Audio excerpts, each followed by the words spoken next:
Good afternoon. I'm really honored to be here today to kick off this video in collaboration with the NIH Postbac IRTA Committee, where we honor the 2021-2022 Mentor of the Year awardees. Our postbac community is a vibrant, diverse community of emerging scientists and healthcare professionals. They have roots across the United States and across the world, and they have deep passions for working in the biomedical research and healthcare community. It is especially important to talk about mentoring this year as we traverse an incredibly difficult, life-changing time for all of us. There are postbacs who started in the middle of the pandemic who have never met in person their mentors, and yet they have had an unbelievable experience. People have stretched to support trainees, and it's really, really inspiring to hear these stories. So I am really honored to be here today, and I am really thankful for the postbac community who brings such energy and enthusiasm to NIH. And I am thankful as well for the 3 mentors we honor today, but also all of the mentors who help our postbacs and other trainees develop as emerging scientists. Thank you all so much. Stay safe and take good care. Okay, so I'm Mark Hoon. I have a group in the National Institute of Dental Research. We're located in the Porter Neuroscience building, building 35A. And yeah, I'm a senior investigator and have been for, I guess, about 11 years now. And I have a fairly... Hello, my name is Eden Jung. I was a postbac at NIDCR, and my mentor and PI was Dr. Mark Hoon. So I am Dr. Pablo Miranda Fernandez. I am a staff scientist at the NINDS, and I work in the lab of Miguel Holguin. So my name is Marianne Naval. I was a postbac at the NIH in the National Institute of Neurological Disorders and Stroke, or the NINDS. And I was working in the lab of Dr. Miguel Holmgren, and my supervisor was Dr. Pablo Miranda. And right now I'm a first-year graduate student at Weill Cornell's graduate school and their program of physiology, biophysics, and systems biology. So my name is Vivian Guedes. I am a research fellow at the NINR. My PI is Jessica Gill, and we work with traumatic brain injury. I'm Jackie Leet.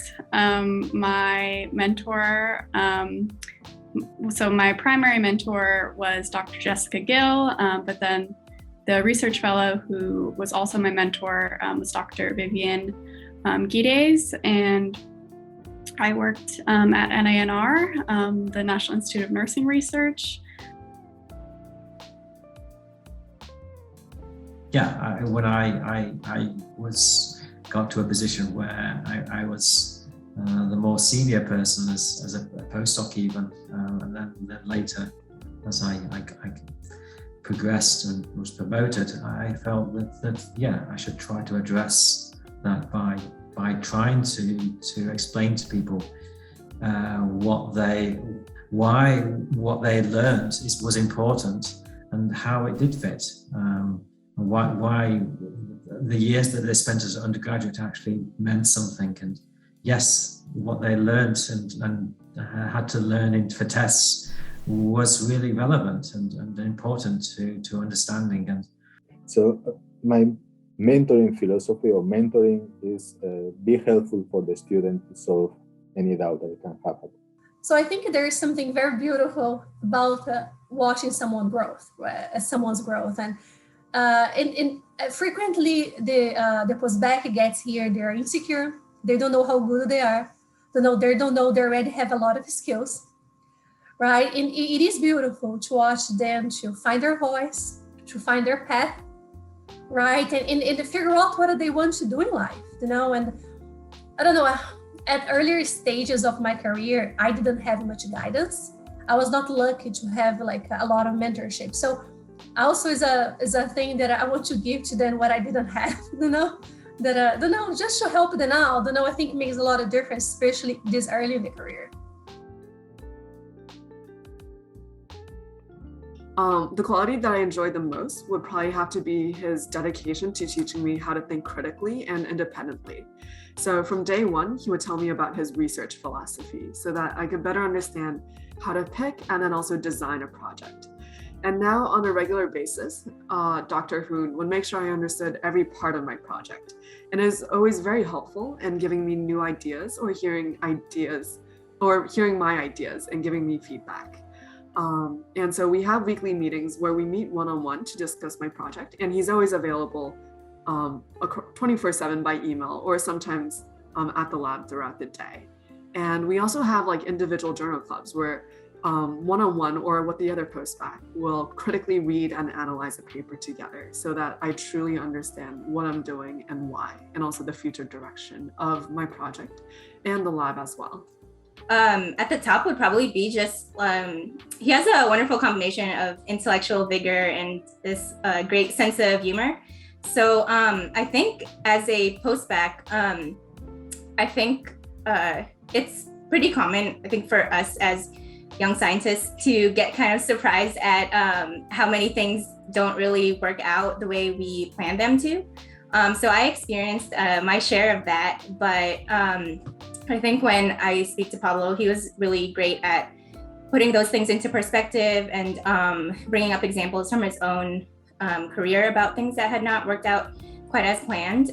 One of the things that I think made Vivian a really good mentor is that she was always encouraging me to apply for things and really put myself out there as a scientist. So for example, I applied for a trainee merit award for one of the conferences that I was attending.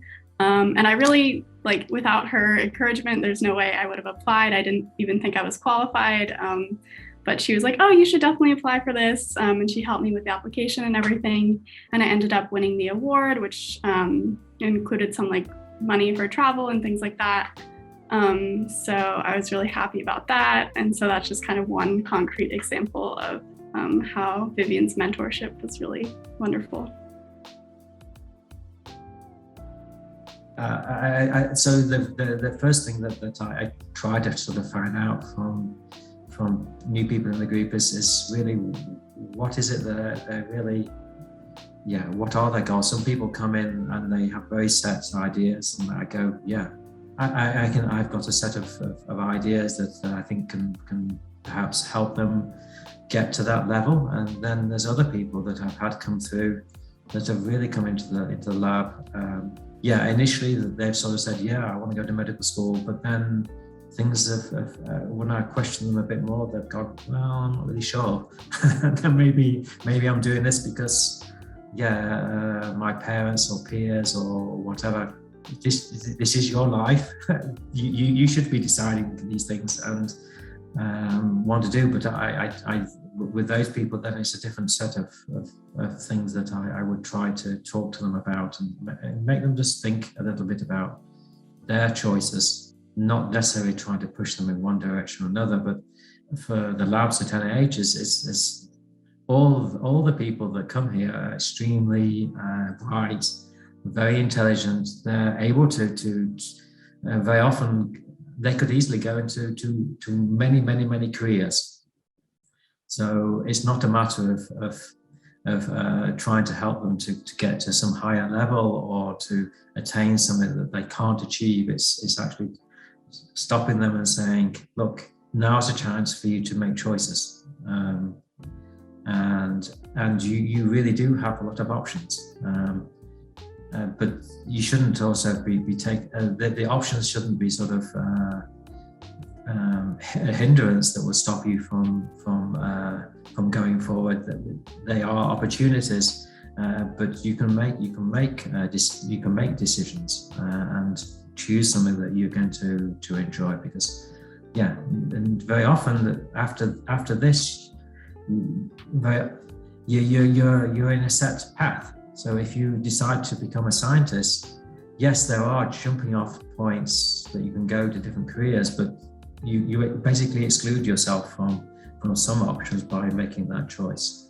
So making them aware that this is happening, but also in a low pressure environment, because people are here for 2 years. 2 years is quite a long time to make those decisions, and that they really should be able to come to some sort of conclusion. At the very beginning of your career, most likely you have no idea what you want to do, or because you don't know exactly what needs to be done in that day by day in the lab. So I think that my part of the job here is try to show the possibilities to the student, and the student have to decide what he wants to do. I cannot tell them, oh, you have to do this and you have to become an experimentalist, or you have to become a scientist or a teacher. I like to expose what is the possibilities that they have. To new and to all the postbacks and to anyone is find mentors. I mean, when I mean mentors, it's not the one mentor. It's find mentors. They can be anyone. Maybe they're like a postback who are a little older. Maybe it's a graduate student. Maybe it's your supervisor. Doesn't matter who are. Find mentors, right? And do that in each stage of your career. People that are willing to talk to you. People that are comfortable to talk to, right? People that are going to offer guidance when you have questions, or they will be okay to just chat with you when you need. If you have this network, this support network, right, in your professional life, to know you have people that can provide reference letters for you, for example, if you look from a more practical point of view, maybe, right? But also there are people that can be there with you, to give advice and help you with your progress, And frankly, I found that this was something that was particularly difficult to me, but I found out that a lot of people are happy to be mentors.